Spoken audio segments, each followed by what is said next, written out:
নমস্কাৰ, welcome to my YouTube channel let's learn and know' more with Rajiv. আজি মই তোমালোকৰ ওচৰলৈ লৈ আনিছোঁ কিছুমান গ্ৰন্থৰ বিষয়ে, যিবোৰ গ্ৰন্থৰ জৰিয়তে আমি নিজকে উন্নতি সাধন কৰিব পাৰি তথা মানসিক উৎকৰ্ষ সাধনৰ মানসিক উৎকৰ্ষ সাধনৰ বিষয়ৰ গ্ৰন্থবোৰ। তাৰে আমি আমেৰিকান এজন বিখ্যাত লেখক তথা সাহিত্যিক ডেল কাৰ্নেগীৰ কিতাপৰ বিষয়ে আমি আজি প্ৰদৰ্শন কৰিম। ডেল কাৰ্নেগী হৈছে এগৰাকী বিখ্যাত আমেৰিকান ৰাইটাৰ। সেইটো ঠিক আছে। এতিয়া তেখেতৰ কিতাপবিলাকৰ পৰা আমি বহুতো বস্তু শিকিব পাৰিম নিজকে উন্নীত কৰিবৰ বাবে।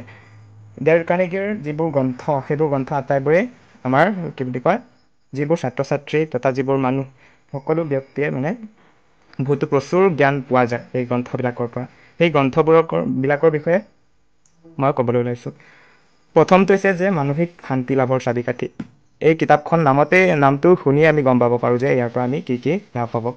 ডেল কাৰ্নেগীৰ দ্বাৰা মানসিক শান্তি লাভৰ চাবিকাঠি। ঠিক আছে। ইয়াত প্ৰথম পেজটো লিখা আছে যে ডেল কাৰ্নেগীৰ বিষয়ে। ডেল কাৰ্নেগী কোন হয়, তেওঁ কিমান চনত জন্ম হৈছিলে, তেখেতে আগতে কি কৰিছিলে, সেইবোৰ ইয়াত লিখা আছে। যে ডেল কাৰ্নেগী সমগ্ৰ বিশ্বত শিক্ষিত মানুহৰ ওচৰত ডেল কাৰ্নেগী এজন অতি সুপৰিচিত ব্যক্তি হয়। অতি সাধাৰণভাৱে আমেৰিকা যুক্তৰাষ্ট্ৰৰ মিছৌৰীত তেওঁৰ জীৱন আৰম্ভণি হৈছিলে। ৰেলপথৰ 10 মাইল দূৰত থকা পাম এখনত তেওঁৰ জন্ম হৈছিলে ইংৰাজী 1888 চনত, 1888 চনত। ঠিক আছে। 12 বছৰ বয়সলৈকে তেওঁ মটৰ গাড়ী দেখা পোৱা নাছিলে। 12 বছৰলৈকে তেওঁ গাড়ী কি বস্তু চিনি পোৱা নাছিলে। মাত্ৰ 46 বছৰ বয়সতে সেই ৰেলগাড়ী তথা গাড়ী কি বস্তু দেখা নোপোৱা ল'ৰা এটা তথা ছাত্ৰ এজনে 46 ইয়াৰ্ছ তথা 46 বছৰ বয়সতে পৃথিৱীৰ প্ৰতিটো চুকত থকা শিক্ষিত মানুহৰ ওচৰত পৰিচিত হৈ উঠিল ডেল কাৰ্নেগী। গতিকে তেখেতৰ গ্ৰন্থবোৰ আমি পঢ়া উচিত বুলি মই ভাবোঁ। 1912 চনত নিউয়ৰ্ক চহৰত শিক্ষকৰ জীৱন বাছি লৈছিল তেওঁ। শিক্ষকতা কৰিছিলে। সমাজৰ উচ্চ স্তৰৰ মানুহৰ পৰা সাধাৰণ স্তৰৰ মানুহ পৰ্যন্ত তেওঁৰ ছাত্ৰ হ'বলৈ দ্বিধা কৰা নাছিল। ঠিক আছে।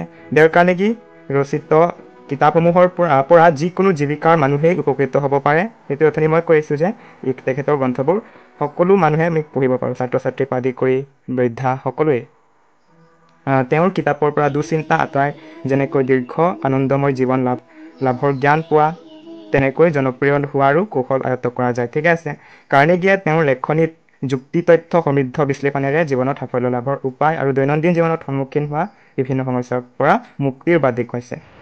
গতিকে গম পোৱা গ'ল যে তেখেতৰ গ্ৰন্থবোৰ আমাৰ বাবে অতি দৰকাৰী। ঠিক আছে। এতিয়া সেই গ্ৰন্থবোৰ ডেল কাৰ্নেগীৰ দ্বাৰা ৰচিত গ্ৰন্থকেইখনৰ মই আপোনালোকক দেখুৱাই দিছোঁ কোনবোৰ গ্ৰন্থ। প্ৰথমখন এইটো যে মানসিক শান্তি লাভৰ চাবিকাঠি। তেখেতৰ যিটো প্ৰকৃত গ্ৰন্থটো ইংলিছতে লিখা, ইংৰাজীত লিখা, এইটো অসমীয়ালৈ ট্ৰেঞ্চলেট কৰা হৈছে, অসমীয়ালৈ অনুবাদ কৰাইছে। এতিয়া অনুবাদক কোন ইয়াত চাব লাগিব। ঠিক আছে। এখন ইংলিছৰ যিটো আচল প্ৰকৃত গ্ৰন্থটো কি এইটোৱে, grow' rich with peace of mind, অসমীয়াত ট্ৰেঞ্চলেট কৰিছে মানসিক শান্তি লাভৰ চাবিকাঠি। ঠিক আছে। এতিয়া অনুবাদক কোন, এইটো ব্ৰজকুমাৰ তালুকদাৰ। ব্ৰজকুমাৰ তালুকদাৰে grow' rich with peace of mind নামৰ ডেল কাৰ্নেগীৰ গ্ৰন্থখন অসমীয়ালৈ অনুবাদ কৰিছে মানসিক শান্তি লাভৰ চাবিকাঠি নামেৰে। ঠিক আছে। ইয়াৰ দাম ইমান বেছি নহয়, তোমালোক সকলোৱে ক্ৰয় কৰিব পাৰিবা কিতাপৰ দোকানৰ পৰা। ইয়াৰ দাম মাত্ৰ 80 টকা। অকল এইখন বুলি নহয়, ডেল কাৰ্নেগীৰ যিবিলাক অনুদিত গ্ৰন্থ সেইবোৰ গোটেইকেইখনে 80 টকাতে পোৱা যায়। ঠিক আছে। এয়া হৈছে মানসিক শান্তি লাভৰ চাবিকাঠি। এতিয়া ছেকেণ্ডখন হৈছে ডেল কাৰ্নেগীৰ সবল ব্যক্তিত্ব সফল জীৱন। একেই কথা। এয়া ডেল কাৰ্নেগীৰ বিষয়ে ইয়াত লিখা আছে। এইখন অসমীয়ালৈ ইয়াৰ প্ৰকৃত ইংৰাজীত লিখা গ্ৰন্থখন আছে কি, how to enjoy your life and your job. এইটো গ্ৰন্থৰ মুকলি অনুবাদ কৰিছে আমিনুৰ ৰহমানে। আমিনুৰ ৰহমান আমাৰ নগাঁও জিলাৰ হয়। তেখেত বিশ্বৰ 5জন বিখ্যাত ব্যক্তিৰ ভিতৰত এজন পৰে, আমিনুৰ ৰহমান। সেইটো মই বিভিন্ন গ্ৰন্থ অধ্যয়নৰ পৰা পাইছোঁ। গতিকে এইখন হৈছে 80 টকা ইয়াত আছে। গোটেইকেইখন গ্ৰন্থ 80 টকা আছে। সবল ব্যক্তিত্ব সফল জীৱন। এতিয়া আনখন হৈছে যে ডেল কাৰ্নেগীৰ সাফল্যৰ স্বৰ্ণশিখৰ। গতিকে নামবোৰ দেখিয়ে আমি অনুমান কৰিব পাৰিছোঁ যে এই গ্ৰন্থবোৰ কেনেকুৱা বিধৰ। ডেল কাৰ্নেগীৰ এখন ইংৰাজীত লিখা প্ৰকৃত গ্ৰন্থটো যে how to make an habit of succeeding. ইয়াৰ অনুবাদ কৰিছিলে ব্ৰজকুমাৰ তালুকদাৰে। সাফল্যৰ স্বৰ্ণশিখৰ।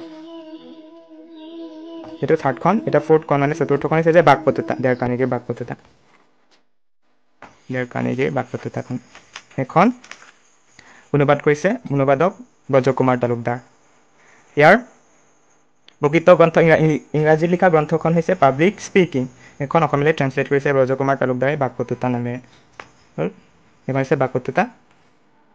পঞ্চমখন তথা ফিফ্থখন হৈছে জনসংযোগৰ সহজ উপায়। জনসংযোগৰ উপায়। এই আটাইকেইখন গ্ৰন্থই আমাৰ বাবে লাগতিয়াল বুলি মই ভাবোঁ। গতিকে তোমালোক সকলোৱে এইবোৰ গ্ৰন্থ মানে অধ্যয়ন কৰিবলৈ ক্ৰয় কৰিবা বুলি মই তোমালোকক অনুৰোধ জনালোঁ। ঠিক আছে, এই হৈছে ডেল কাৰ্নেগীৰ জনসংযোগৰ সহজ উপায়। এখন ইংৰাজীত লিখা গ্ৰন্থখন হৈছে ইংলিছত কি আছে যে the mystery of mass communication. অনুবাদ কৰিছে ব্ৰজকুমাৰ তালুকদাৰ অনুবাদক। ঠিক আছে, জনসংযোগৰ সহজ উপায়, the mystery of mass communication. এতিয়া এইখন দেখুৱাইছোঁ ডেল কাৰ্নেগীৰ স্মৃতি শক্তি বৃদ্ধি কৰাৰ উপায়। ঠিক আছে, এখন অনুবাদ কৰিছে কোনে? এইখনো ব্ৰজকুমাৰ তালুকদাৰে অনুবাদ কৰিছে।